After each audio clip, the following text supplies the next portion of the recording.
Brasil, em especial, nós somos, vou usar uma palavra aqui, que é abençoados pela natureza. Nós temos toda a chance de ter energia, eu chamo de energia renovável, saudável para o mundo, né? Então a gente precisa ter muito cuidado. Mas o grande consumidor, ele acaba pesando muito no consumo. A indústria, ela precisa de muito mais energia. Às vezes uma indústria, uma siderúrgica, por exemplo, consome mais do que várias cidades. Então essa empresa, ela precisa ter muito conhecimento sobre o próprio consumo de energia dela. Então nós ajudamos na forma dela consumir essa energia, na forma dela comprar, adquirir e planejar.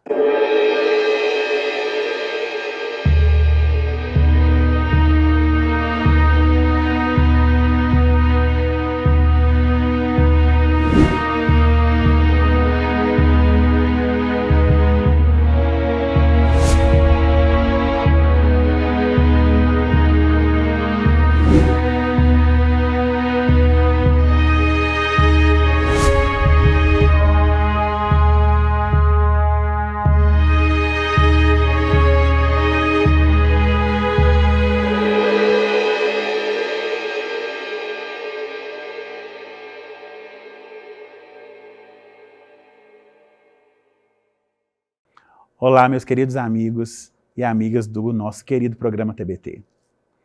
Hoje, como sempre, eu sei que eu sempre falo isso, mas hoje nós temos um convidado especialíssimo. E ele realmente é especial porque ele é especialista no que ele faz. Nós temos aqui hoje uma pessoa para falar com a gente sobre um assunto que é um assunto que se a gente não está pensando ainda hoje, a gente tem que começar a pensar de pronto, agora, que é energia. Aí a gente fica pensando, energia, como é que eu vou ligar meu celular, como é que eu vou ligar meu computador, como é que eu vou tomar banho? Não, é muito mais do que isso.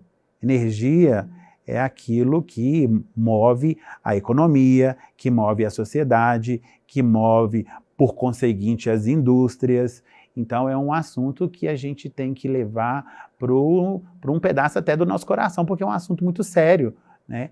E que envolve o mundo inteiro, envolve todas as bilhões de pessoas que coabitam conosco, envolve as queimadas, envolve o Covid, envolve tudo que a gente puder imaginar. Nosso convidado hoje é o Stefano Angioletti. Ele é presidente fundador da Grid Energia. Ele vai explicar para a gente. Ele também é professor da Fundação Dom Cabral e da escola a Business School, né? Escola de Negócios Schema, que é uma escola francesa que nós temos hoje aqui em Belo Horizonte. E nosso lugar de fala, vocês bem sabem, que é Minas Gerais, é Belo Horizonte, e a gente vai desmistificar um pouco aí também das nossas possibilidades, das nossas capacidades, e Belo Horizonte está aí nesse jogo e nós estamos para vencer, não é isso mesmo? É isso mesmo, Rafael, gostei, adorei a introdução. Muito obrigado. É isso aí, Belo Horizonte está aqui, nós precisamos pensar no longo prazo, com a tecnologia, com a tradição que a gente tem, a tradição aí como algo que impulsiona as pessoas, não que segura, ao contrário, né, de onde a gente está. A gente já ouviu falar que assim, é dos ombros de aqueles que me antecederam, que eu consigo ver muito mais, né? Então é daquelas pessoas que nos trouxeram aqui para Belo Horizonte, que é uma cidade feita, né, planejada, então com todos os defeitos e virtudes, ela está aqui agora e precisa pensar lá para frente, né? Exatamente. É isso mesmo. Stefano, conta para a gente um pouquinho sobre o cenário hoje em dia, porque você está na Grid Energia. Conta para a gente sobre o que é a Grid e como que está o nosso cenário energético, o que está acontecendo conosco hoje? Hoje, exatamente, né, Rafael? Que hoje a gente teve várias notícias sobre isso. A Grid é uma empresa que faz gestão de energia para grandes consumidores. O grande consumidor é a grande indústria, inclusive onde eu e boa parte da minha equipe, que fundamos a Grid, junto com o meu sócio Henrique, onde a gente nos formou, né, como consumidores de energia, né? E o consumidor muito grande, ele é muito importante para o sistema elétrico como um todo. O Brasil, em especial, nós somos, vou usar uma palavra aqui, que é abençoados pela natureza. Nós temos toda a chance de ter energia, eu chamo de energia renovável, saudável para o mundo, né? Então a gente precisa ter muito cuidado. Mas o grande consumidor ele acaba pesando muito no consumo. A indústria ela precisa de muito mais energia. Às vezes uma indústria, uma siderúrgica, por exemplo, consome mais do que várias cidades. Então essa empresa ela precisa ter muito conhecimento sobre o próprio consumo de energia dela. Então nós ajudamos na forma dela consumir essa energia, na forma dela comprar, adquirir e planejar. Vou usar de novo o exemplo da siderurgia, né? Algo que nós temos muito importante em Minas Gerais. Você planeja uma indústria siderúrgica para 50, 80 anos. Da mesma forma, as fontes de energia têm que ser pensadas assim. Nós temos aqui em torno de Belo Horizonte mineradoras que tem mais, a Anglo Gold, né? Que está aqui do nosso lado, ela fez 185 anos. Quer dizer, quando ela começou a operar, nem tinha energia elétrica. Não tinha nem a tecnologia de energia elétrica que nós usamos hoje, né? E eles os pioneiros tiveram que planejar como que a energia seria usada. Às vezes começando só com a própria água, depois evoluindo para a energia elétrica. A energia elétrica, como é que nós consumimos hoje, né? Então a Grid focou nisso para grandes consumidores. Hoje nós temos uma equipe de engenheiras e engenheiros trabalhando lá. A formação mais demandada é a de engenharia, mas também cabe pessoas de software, de estatística, de matemática, agora mais sobre comportamento humano, porque nós temos que falar muito vou usar uma palavra complicada, da consciência do consumidor e da consumidora com relação à energia, que exatamente o que você falou na sua introdução, né? Então nós também temos esse tipo de pessoa, mas hoje o nosso foco tem sido muito com os grandes consumidores e nós hoje estamos vivendo o que eu chamaria de a natureza nos cobrando a conta, né? Nós estamos vivendo o que a gente vê no jornal chamado, no Brasil, né, crise hídrica. Nós temos uma matriz de energia elétrica que ela é muito baseada em hidroeletricidade, água de rio, né? E que os rios, a água muda de lugar só, né? Mas então às vezes ela não está exatamente onde a gente fez a nossa hidrelétrica, né? As muitas hidrelétricas. Então nós estamos vivendo esse desbalanceamento. Onde está indo essa água? Às vezes está caindo no oceano, né? Então, a maioria dos nossos rios estão secando muito cedo, os reservatórios de água não estão chegando a ficar completos no período de chuva, muito pelo contrário, estão ficando cada vez mais vazios ao final do período de chuva. Em contrapartida, nós temos também outra coisa muito bacana, que é energias renováveis chegando no Brasil cada vez com mais força, né? A energia eólica ela chegou com muito sucesso lá no Nordeste. As nossas usinas de geração eólica, né, com vento, são muito produtivas, extremamente produtivas. Agora nós temos solar, que é uma bênção para o Brasil, né? O sol só de dia, né? Só gera de dia. Então elas têm essa característica, né? A eólica e o solar, eles são, a gente diz que é intermitente. O solar tem uma vantagem, pelo menos você sabe a hora que ela vai gerar, né? Dá para calcular. Como que nós vamos lidar com essas intermitências, com essas incertezas? Aí que eu acho que esse é o ganho de consciência que o ser humano vai ter que ganhar agora, tem que desenvolver. Você precisa usar com consciência, né? Talvez eu não vá ligar o meu ar-condicionado todas as vezes. Agora, finalmente, eu vou comprar um ar-condicionado que é de altíssimo rendimento. Pagar um pouco mais, talvez, ou bem mais. Eu vou tomar cuidado com a lâmpada que eu vou pôr em casa. Eu vou escolher uma televisão que seja mais eficiente. Vou comprar uma geladeira, que aliás é um equipamento que fica em casa, que fica ligado o tempo todo, né? Se desligar, você estraga. Então você precisa ter um muito eficiente. Isso, para mim, é um ganho de consciência, é a consciência que o ser humano precisa passar por isso, né?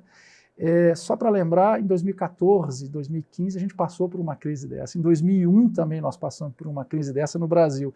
Então, o famoso apagão, né? Exato. 2001 foi um apagão, mas foi uma crise hídrica. 2014 também foi uma crise hídrica. E agora, 2021 de novo. Então, na verdade, os ciclos estão se aproximando, esses ciclos. Mas eu acredito que a gente, aqui no Brasil, a gente às vezes se condena muito, mas nós temos capacidade de lidar com isso. Todas as vezes que a gente chamou as pessoas para vamos buscar uma solução, a gente foi. 2001 foi isso, né? Todo mundo trocou as lâmpadas, todo mundo tomou os seus cuidados e o Brasil passou pela crise hídrica da época, que poderia ter gerado muitos problemas. Aqui eu acho que nós estamos correndo muito risco, mas espero que a gente não se distancie da consciência de que a gente precisa lembrar. Você até comentou que você teve no Texas, né? O Brasil é um sistema só, e isso é muito bom, porque a gente tem hidrelétrica espalhada para todo lado, né? A gente tem eólica espalhada para todos os lados. Teremos muitas usinas solares em todos os lugares, mas Aí vem a questão até de uma coisa que eu gosto muito do Brasil, a generosidade. A energia gerada muitas vezes lá no Nordeste vem aqui para o Sudeste. Porque é um sistema só. É um sistema só. Então a gente tem que aprender a lidar com isso. Isso vai ser muito importante até para a gente crescer como povo. Né? Eu estou sendo bem otimista, mas eu prefiro pensar assim. Ariano Suassuna falava que ele não era nem otimista nem pessimista. Ele era um realista esperançoso. Falei na época quando ele falou no presente, né? E até é bom lembrar dele, né? Ser um realista esperançoso. Né? Mas você acha que... Porque, assim, é só para lembrar as pessoas que a gente falou do Texas, né? Só para lembrar as pessoas, o Texas, ele tem um sistema, né, de geração de energia e de manejo dessa energia que é fora da rede nacional, né? Nós não, né? Nós temos uma rede nacional e aí a gente troca tanto o que é produzido quanto o que é gasto dentro desse sistema que é um sistema orgânico, né? Exatamente. Mas essa tomada de consciência que você está falando, que a gente, se nós não temos, a gente vai ter que ter, né? Você acha que nós estamos hoje preparados para ter essa consciência? Olha, as pessoas individualmente, elas precisam saber, como você fez uma ótima tradução aí da consciência, né? As pessoas precisam saber. E quando elas são informadas de uma forma sincera, cuidadosa, pedagógica, na linguagem que cada um entende, e nem todo mundo entende as coisas da mesma forma, então é preciso ter esse cuidado, esse respeito, as pessoas reagem sim, sabe? Elas entendem, a grande maioria, na minha opinião, elas reagem positivamente, e aí tem um aprendizado que é né? Isso que eu estou falando para energia elétrica serve para a água. Aliás, as duas coisas para nós no Brasil estão ligadas, né? No Texas, boa parte da energia elétrica vem do gás, vem de hidrocarbonetos, né, que é o petróleo.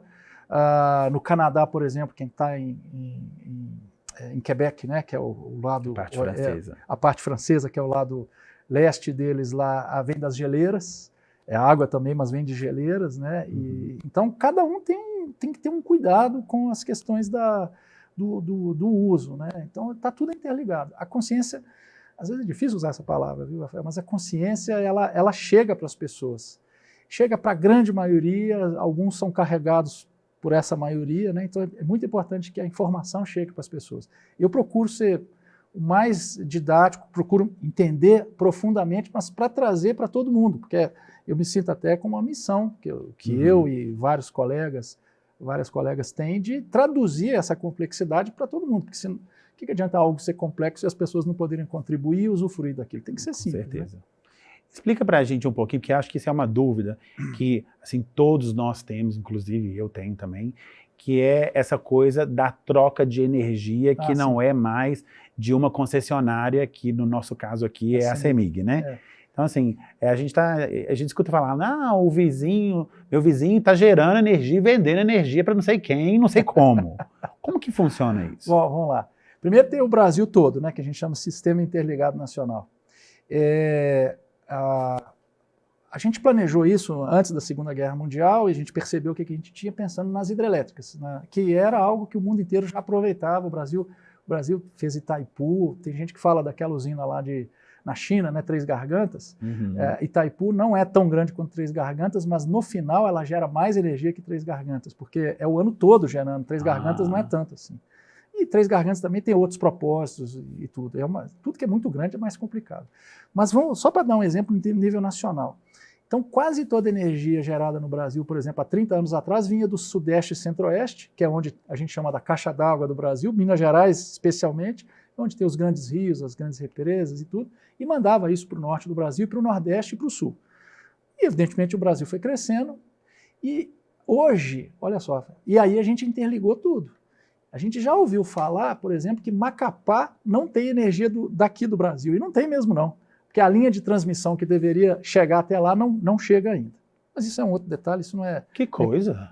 Não, parou porque planejaram fazer a usina hidrelétrica, a linha de transmissão passando por uma terra indígena, era um pedacinho só, e esqueceram de acertar com os índios da maneira que eles queriam, não do jeito que nós estamos acostumados, que é assinando um papel, né? E aí parece que, mas isso deve resolver em algum momento, né? Tanto é que Macapá passou por um momento difícil há um tempo atrás.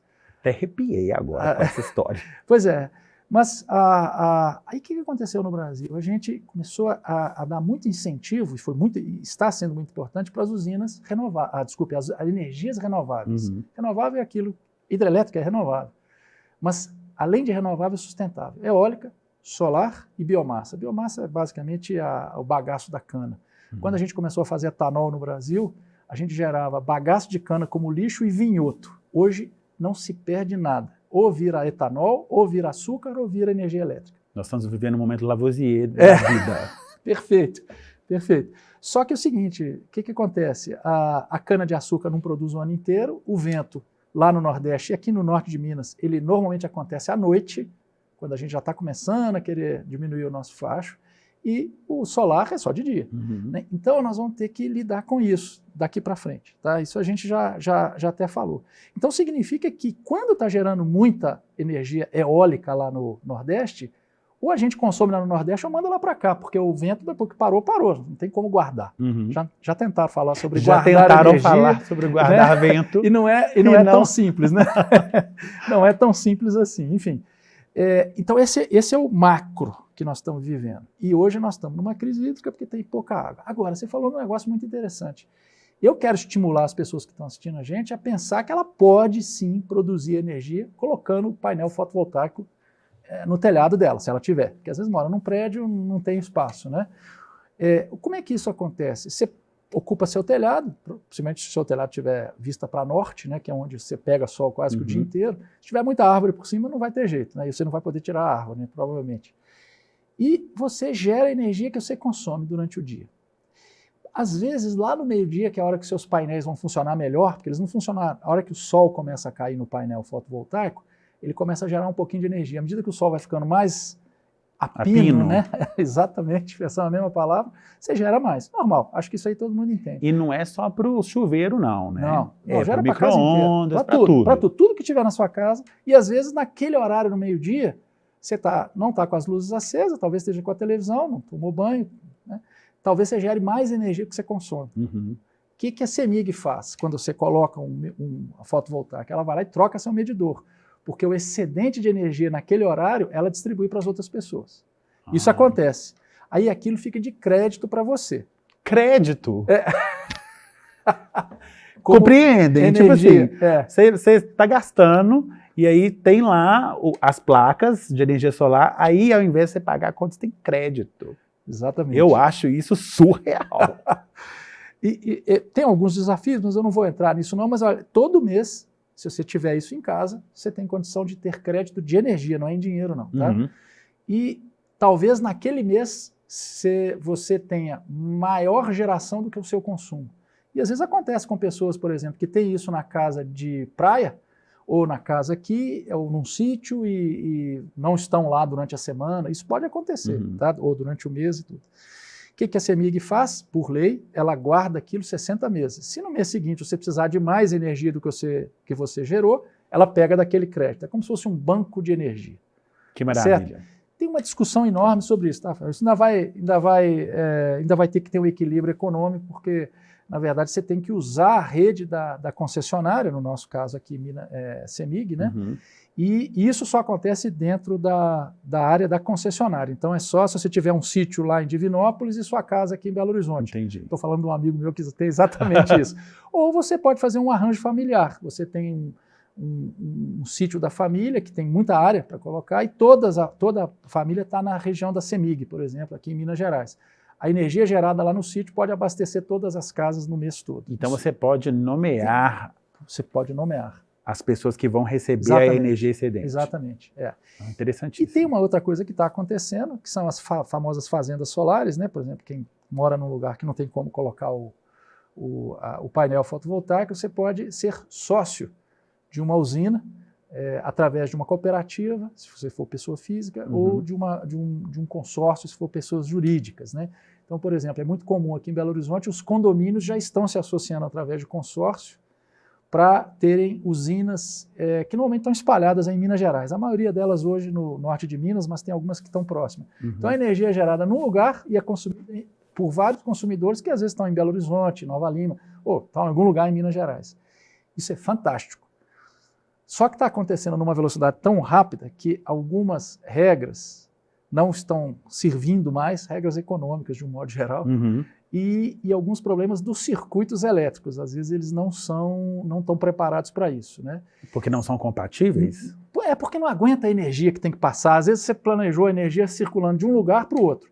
Aí de repente agora está circulando do lado contrário. Mas qual que é o problema? A energia pode, mas às vezes não naquela intensidade, né? Então você tem alguns ajustes. Com relação à parte técnica, eu posso garantir, estão aqui meus colegas da CEMIG, né? Eu sou engenheiro eletricista, nunca trabalhei lá, mas eles tomam conta disso. Não é uma coisa que você resolve de uma hora para outra. Mas tem alguns desvios econômicos que todas as distribuidoras de energia estão reclamando muito, e é exatamente essa discussão que vocês vão ver no jornal, nos jornais, sobre o pessoal defendendo a energia fotovoltaica, principalmente os grandes produtores, e do outro lado, quietinho lá, meio reclamando as distribuidoras de energia. Eu tenho certeza que nós vamos chegar num acordo, porque você não pode ter um desbalanceamento econômico e técnico que perdure muito tempo. Durante pouco tempo você consegue, mas durante muito tempo não. Então uma hora vai chegar num acordo. E a população, eu tenho essa opinião, a população vê com muito bons olhos energia renovável. Sim. Às vezes a gente fica assim meio espantado de ver uma energia, um ventilador daqueles, né? O gerador eólico, que são pás gigantescas, se você olhar de longe, você falou que você viu lá na Dinamarca, né? Que tem no mar, muitos. Né? Às vezes isso assusta, né? São equipamentos grandes, lá no Nordeste a gente tem no interior. As pessoas têm essa percepção de ficarem assustadas? O que eu percebo, às vezes, que a pessoa, quando vê aquilo, algumas pessoas ficam assustadas. Eu, que sou engenheiro, fico maravilhado, né? Mas eu acho que a natureza das pessoas é um pouco assustada. Depois eu acho que vem uma harmonização. Mas por quê esse É muito grande. No caso da eólica, é muito grande. É muito grande. Talvez por isso. Pelo medo do maquinário mesmo, né? As pessoas, aquele negócio caindo, são 100 metros de altura. Ah, entendi. Tipo assim, nossa, vai cair, vai cortar tudo. Se você passar perto, a lança, né, a hélice, uma hélice tem 70 metros dos grandes.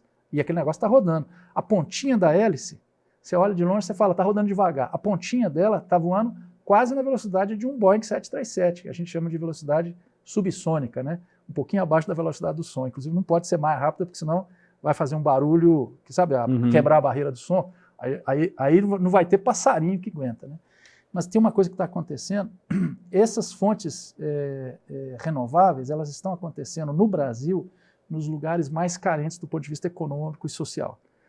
Então, eu quero dizer que eu acredito que o Brasil acertou muito de ter feito um modelo que está levando... não está havendo exploração social. As empresas que estão fazendo isso são empresas grandes, tanto para eólica quanto solar, e que têm responsabilidade social. E eu vejo o Estado cuidando bem disso. Às vezes eu tenho que trazer isso porque isso está acontecendo de forma silenciosa. Pode ter erros, tá? Mas é limpo, está trazendo desenvolvimento social. Então eu acho que a gente tem que ter um olhar especial para isso. Vamos amar essas hélices. Não. Sim. Porque, né, se é uma coisa boa e que vai trazer o desenvolvimento para áreas que são carentes, igual o Nordeste, né, que tem muito vento, né, e que pode explorar isso, a gente tem que gostar demais dessa tecnologia. Eu vou prever o futuro aqui, eu acho que daqui a alguns anos, 15, 20 anos, vamos ver uma geração de pessoas que foi criada naqueles lugares, com a renda gerada, e fazendo coisas novas para o próprio lugar. É como se fosse uma criação de renda totalmente nova que pode transformar esses lugares. Acho que a gente tomando alguns cuidados, a gente vai conseguir fazer isso. E vai ser uma benção para o país. Né? Com certeza. Estou sendo otimista bastante hoje, né, Rafael? Não, mas eu acho que a gente tem que ser, né? Porque eu acho que de pessimismo a gente já está cheio. Já está cheio. Né? A gente tem que ser otimista mesmo. Exato, E eu acho que a gente tem potencial mesmo de crescer nessa magnitude, não sei se nessa rapidez, né? Mas a magnitude ela é grande, né? Exatamente. Tudo no Brasil que a gente pensar, do ponto de vista social, econômico, sempre a gente tem que ter a noção de que é grande. Né? O Brasil é grande, sempre vai ter impacto.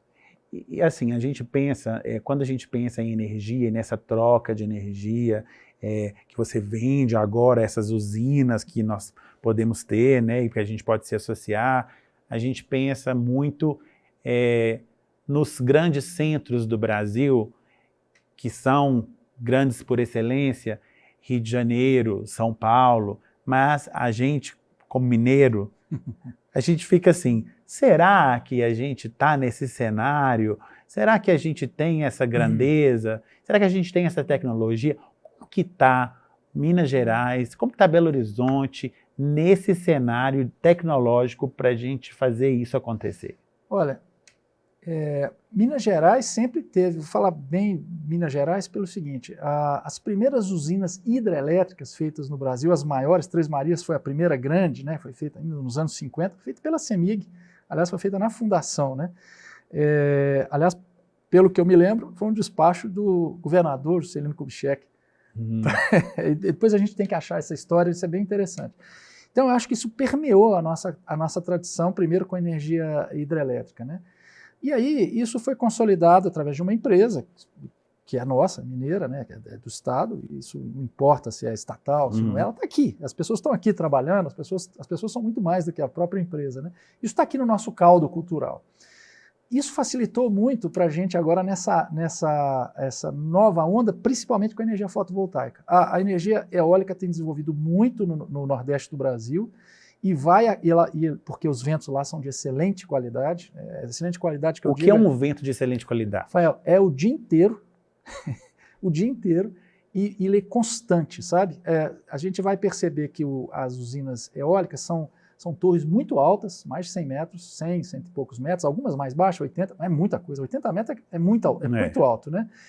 Elas ficam lá porque quanto mais alto, mais constante é o vento. O vento aqui embaixo, quem matou a aula de física lá, tinha um tal de Bernoulli, que era quando a água movimenta muito, o ar movimenta muito, aquele vento turbulento, ele não é bom. Mas quanto mais em cima, mais longe a gente está da superfície, o vento vai ficando mais calmo e mais constante. Então você tenta mais alto. O Nordeste é isso tudo o tempo todo. E nós temos o norte de Minas, o miolo, né, de Montes Claros para cima, aquela região tem serras lá espetaculares. Então vai ter, só que é muita coisa para construir. E, em paralelo com isso, o sol. Tá? Inclusive, os dois vão desenvolver muito. Minas Gerais e Belo Horizonte já tem uma tradição de energia solar para aquecer água. Belo Horizonte é muito boa nisso. A maioria dos prédios que são construídos hoje nem se pensa mais, já se faz com aquecimento de água. Essa tradição foi para o fotovoltaico, que é a outra forma de energia de ser captada do sol, só que para gerar energia elétrica. E tem várias empresas aqui que sabem fazer a engenharia, fazer o dimensionamento, instalar e cuidar. Várias, não são poucas, tem até bastante, né? E essas empresas, inclusive, estão fazendo projetos a partir de Belo Horizonte para Minas Gerais e para o Brasil inteiro. Algumas delas, inclusive, são empresas que já estão fazendo projeto no Brasil inteiro, com muita qualidade e tudo. Nós temos o pessoal da UFMG com o Departamento de Engenharia Elétrica, temos o pessoal do IPUC, né, da PUC Minas, onde eu estudei, inclusive com o curso de Engenharia de Energia, que o pessoal estuda, inclusive, esse tipo de tema, que tipo de energia a gente tem que gerar e consumir. É uma revolução, e eu vou só aproveitar e falar uma coisinha, e a gente vai trocar energia. Hoje a gente não pode. Eu não posso, por exemplo, Rafael, vai sobrar energia lá em casa esse mês? Como é que você está? Pelo amor de Deus, manda energia para mim. Tá bom, vou fazer um Pix aqui para você. Esse Pix vai acontecer de energia com o blockchain. De onde que eu estou tirando isso? Para mim é da natureza. Assim, primeiro que é um elétron, né? Ele não é meu nem seu, ele só estava lá em casa. E eu guardei ele e falei, Rafael, de passagem, eu falei, vai para ele. Então tem que ser Pix, tem que ser blockchain, tem que ser quase uma criptomoeda, sei lá, a gente vai ter isso. Nós vamos passar por nós estamos entrando na revolução digital, aí eu chamo de revolução porque serão trocas muito rápidas e muito baratas. A energia em si, ela não é necessariamente gerada de graça, isso não. Mas a troca hoje ainda custa caro. Você precisa ter uma empresa grande, igual a CEMIG, igual a CPFL, para cuidar disso tudo e talvez a gente precise otimizar isso aí, e vai acontecer pela digitalização. É igual aquela coisa da linha telefônica que custava muito dinheiro antigamente, né? E que agora... E foi a digitalização. Você fez um paralelo que é perfeito, e nós podemos esperar aquilo, talvez seja um pouco mais complexo, né? Mas é isso aí, nós estamos e não perdemos poder esse bonde, e, só para deixar claro, Belo Horizonte está bem preparado para isso. Nós temos recursos humanos e tecnologia. Recursos humanos em primeiro lugar, e, portanto, podemos desenvolver e receber tecnologias para fazer isso no Brasil todo. E porque isso passa muito pela educação, né? Das pessoas, das empresas, né? E você como professor nessa área, você acha que os cursos que nós temos hoje em dia, eles estão preparados para ensinar as pessoas a evoluir e a chegar nesse ponto de fazer um pix de energia?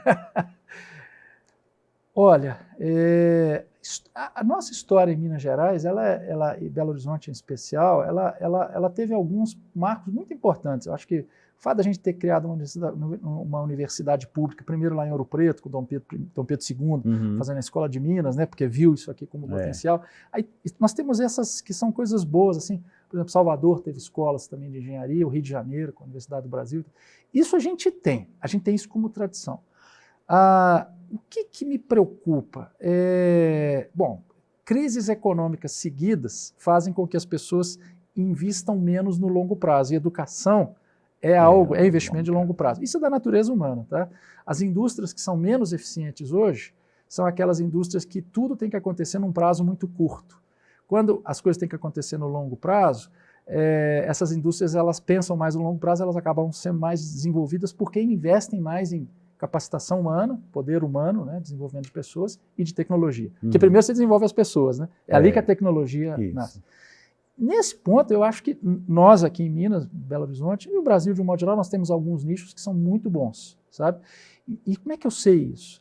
Primeiro, como é que eu sei? Como é que eu tenho essa crença? Eu não sei, né? Eu tenho essa crença. Eu vejo o nosso jovem, aquele que às vezes é meu aluno, aqui numa escola de negócios igual a Fundação Dom Cabral, 25, 30 anos, e vejo o jovem europeu que vem estudar aqui, que a gente também dá aula para eles. Ou às vezes encontro com eles no trabalho, né? Às vezes é um jovem americano, ou uma jovem marroquina. O brilhantismo, a capacidade humana, ela não está associada ao país que você nasceu. Com certeza. Não tem a ver com a raça, não tem a ver com nada. É uma dom, você pode escolher o que for. Sorte, pode ser, o ambiente ajuda, né? Às vezes a família só atrapalha, a pessoa fica... É o mistério do cérebro. Exatamente, graças a qualquer coisa boa que a gente possa imaginar, né? Mas então isso não é problema. Do ponto de vista humano, eu não tenho dúvida que a gente é capaz. Agora, o ambiente precisa ser, primeiro, eu até falei disso um pouquinho hoje, Belo Horizonte precisa se conectar. A gente precisa se conectar ao mundo de uma forma assim, ampla. Então, a primeira coisa, você que é um professor de línguas, pelo amor de Deus, tem que falar inglês. Isso aí é obrigatório. Eu estou falando inglês, não é porque eu gosto de inglês, é minha segunda língua, minha terceira é italiano, mas é porque senão você tem que comunicar com todo mundo. E sem vergonha, pode falar errado. Depois, Rafael, arruma um jeito de... O importante, né, é se comunicar. Sem medo, porque você não tem que ter vergonha de nada. Segundo, trabalhar em equipe, sabe? A gente precisa aprender a trabalhar, a comunicar, a dividir, porque às vezes a gente vê, como é que Einstein desenvolveu 2 teses, são pilares da física que a gente usa até hoje, né? Efeito fotovoltaico e depois a teoria da relatividade. Pois é, mas não é de se fazer coisa sozinho mais. Ele mesmo falava isso, gente, não dá para fazer as coisas sozinho. Aquilo lá foi um pouco de sorte, e ele falava isso, né? Eu não acho não, mas enfim, aí ele exagerou um pouco de humildade demais, né? Mas sim, os desafios que nós temos são muito grandes. Então a gente tem que aprender a trabalhar em equipe, em conjunto e dividindo. E a gente tem que se expor. Parte dos problemas que a gente tem na economia brasileira vem da indústria, que foi uma indústria protegida. Então, já estragamos isso. Não vamos estragar as pessoas, a gente está vendo partes do mundo que sofrem porque eles se isolam, então a gente não pode se isolar. Nesse ponto eu sou otimista de novo, porque eu acho que em Belo Horizonte a gente tem um pouquinho de cara de pau de arriscar, fazer exatamente isso, mas a gente tem que acelerar, aumentar isso. Então, se tiver oportunidade, você como estudante, como empresária, como não importa, de fazer um intercâmbio em outros países, não é só os Estados Unidos e a Europa não, às vezes a Ásia está crescendo muito, está inovando muito, inovando com um outro olhar, nem sempre é o que a gente gosta. Não adianta, eu acho que a gente tem que achar a fórmula nossa brasileira, mineira, brasileira e tal. Não dá para importar modelos, não. Sim, mas a gente só sabe que... Eu só sei que eu sou eu porque eu sei que eu não sou você, né? Então, a gente vai saber como a gente tem que lidar com isso se a gente tiver um oposto ou talvez um par aí no mundo, né? É isso aí. A gente precisa agora se preparar, se abrir. E aí, primeiro pontinho é a gente preocupar em fazer isso. Eu tive uma vez em 2015, eu fui a um trabalho que a gente fez lá em Dubai, era sobre inovação na empresa que eu estava trabalhando, E eu fiquei impressionado que a gente foi ver alguns hubs, a gente comentou sobre isso, e num dos hubs tinha um mapa com aqueles pontinhos e um barbantinho ligando. E 2 pontinhos estavam cravados aqui em Belo Horizonte.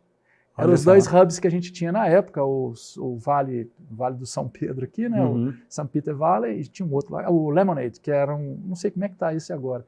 Hoje nós crescemos muito e tal.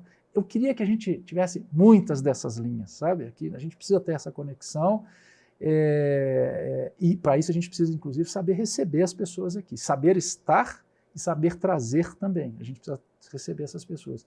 Eu fui nessa resposta porque eu queria te dar a seguinte visão que eu tenho.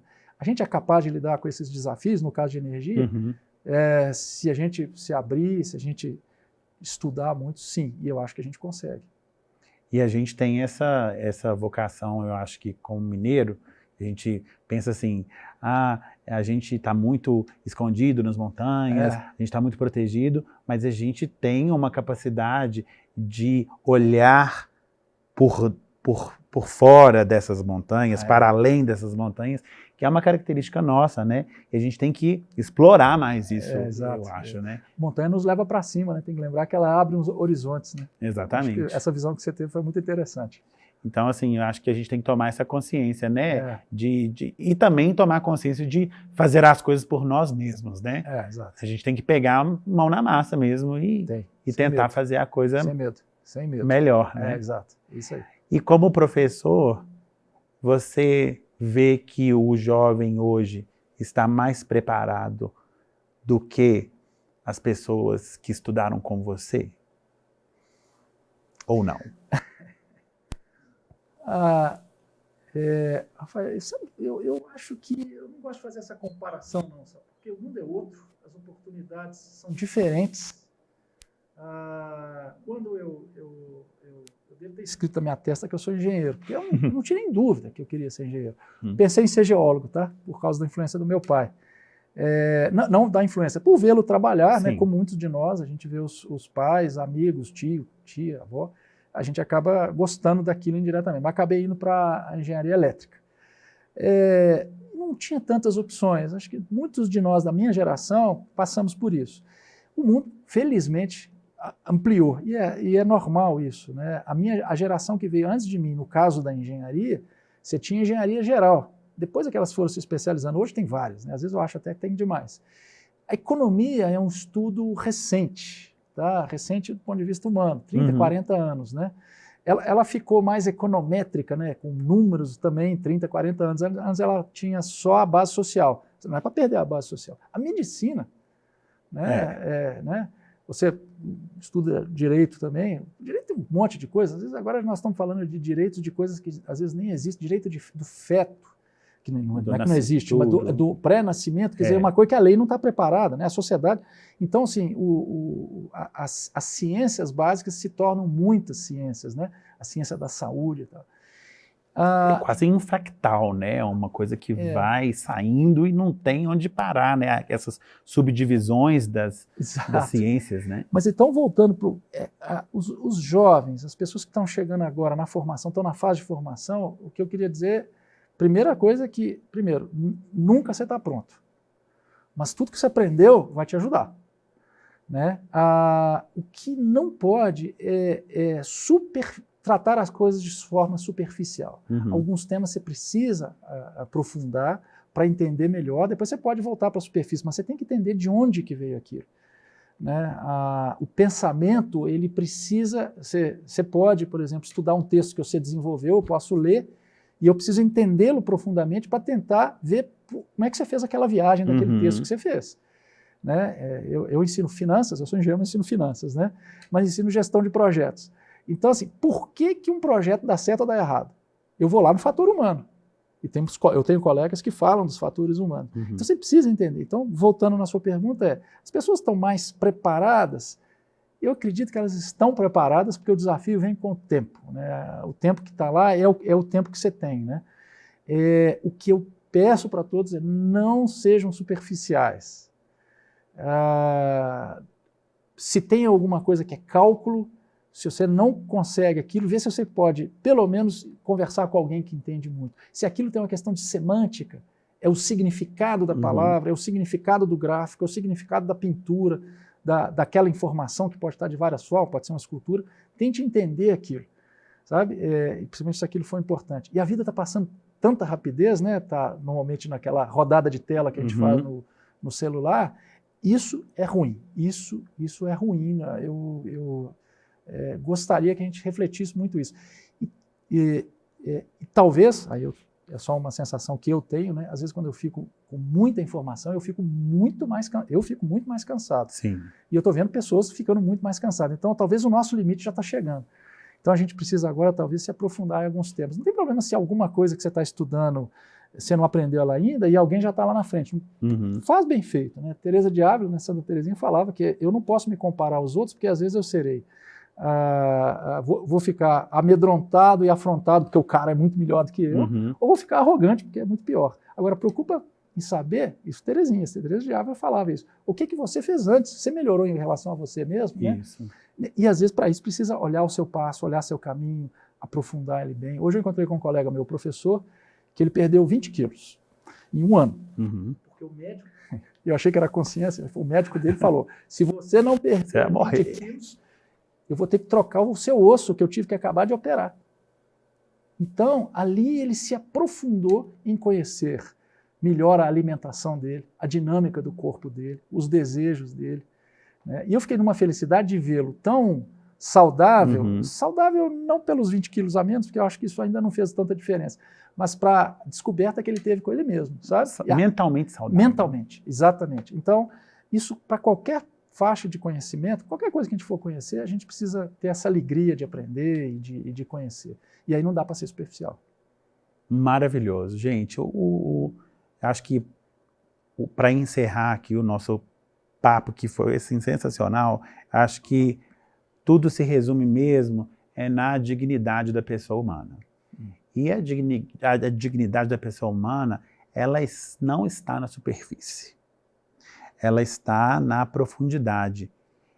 E hoje nós temos uma miríade de coisas que a gente pode fazer ao mesmo tempo e a gente pode estar virtualmente em todos os lugares ao mesmo tempo. E a gente tem muito material de muita coisa em todos os lugares. Então, acho que a nossa mensagem, né, se a gente puder chamar de um conselho ou uma mensagem, é que se a gente se aprofundar em pelo menos um pouquinho daquilo que a gente está estudando ou que a gente se propõe a fazer, a gente vai trazer dignidade não somente para a gente, para a nossa família, mas para o nosso país, para o nosso mundo.